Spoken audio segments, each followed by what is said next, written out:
I genuinely love playing this game. WoW doesn't necessarily take itself too seriously. That kind of inspired me to get into digital art. You find a character that's your comfort, then being able to cosplay them, it's like therapy.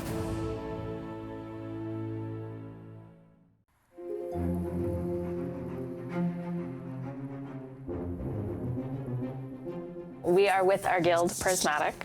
Oh, the guildies are telling us, so we should talk about how, for the longest time in WoW, you couldn't play Horde and Alliance together. And that was recently relaxed. When I originally had been playing Alliance, but then, I met my girlfriend and started playing with her guild, and I had to switch factions, which is like a really big deal. Because you're basically almost like starting over. But now that everyone can play together, it's awesome. You can play the character you actually wanted to play from the beginning, which is great. What is it about the characters that you're creating that in roleplay wasn't there before? Okay.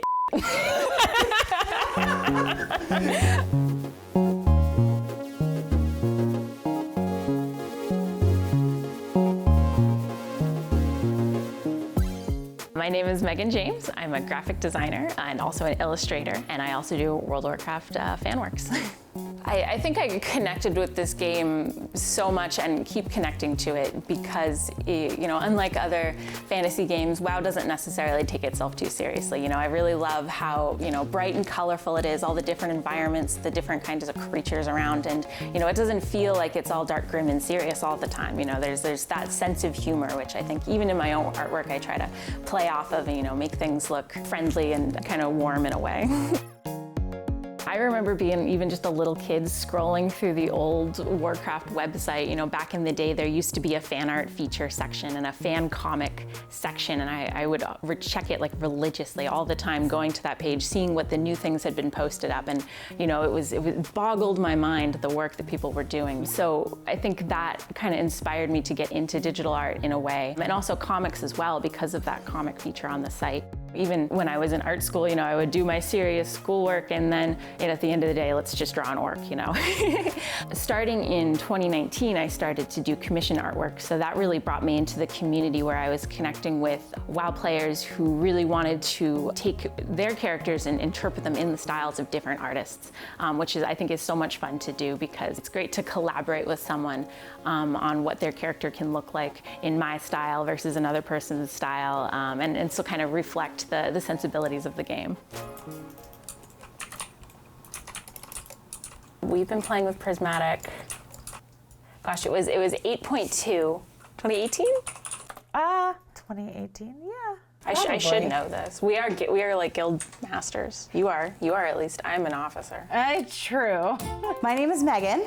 I am a part of the WoW community in a couple spaces, like I am in Prismatic. I'm actually the creator of the guilds itself. And then I also run a Discord server for women who love women, who also love World of Warcraft. So it's this really big, strong, lovely community. Originally a Horde guild, but now we're expanding to also include the Alliance. It's a queer, chill raiding guild, kind of a raiding on training wheels guild to kind of bring people into the space to doing harder content, group content together. Prismatic is mostly queer folks, queer raiders, but we also, have some token random dads in there.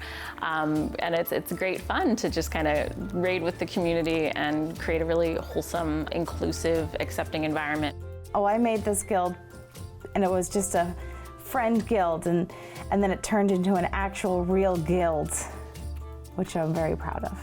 When I set up our office, I wanted it to be like Horde and Alliance themed, so I have a big blue banner on one side to match a red banner on the other side.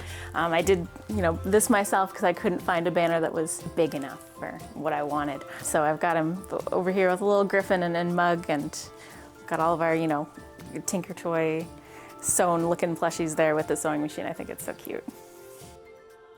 My art kind of reflects myself in that I'm a queer person, so it's inherently kind of reflecting that sensibility because I try to put as much of myself into it as I can. And for the past 3 years, every June, I've done a series called Pridecraft, which kind of highlights the queer characters that Warcraft players have created in the game and kind of just showing them diversity of all of them and the number of them, honestly. Having that kind of community is really great, and being able to find each other in online space is awesome as well. There were a couple of years where I was just doing art for myself, and I think I built up an audience drawing my own characters. So when I decided to take the leap into trying to help other people interpret their own characters into this art space, people were right there and ready to jump in. You know, there's a thriving community on Twitter and elsewhere of people looking to commission artwork from artists. So it was exciting to jump into that space and immediately get embraced by the community.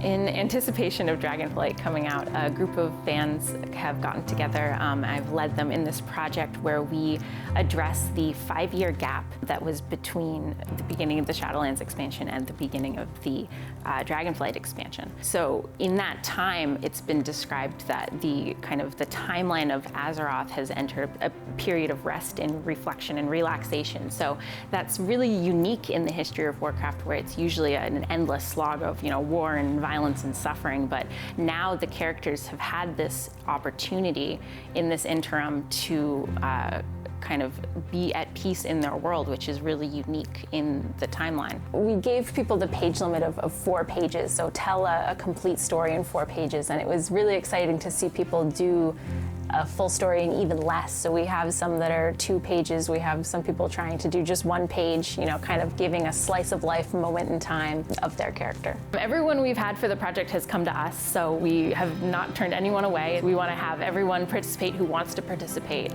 because it's not necessarily about getting the biggest and the greatest people in the community. It's about showing the range of work and styles that exist in the community and in giving people the chance to contribute to this collective story that we're telling. Seeing the comic anthology completed will be just like an extra layer on top of the world of Azeroth, and we'll be able to see kind of every corner of it.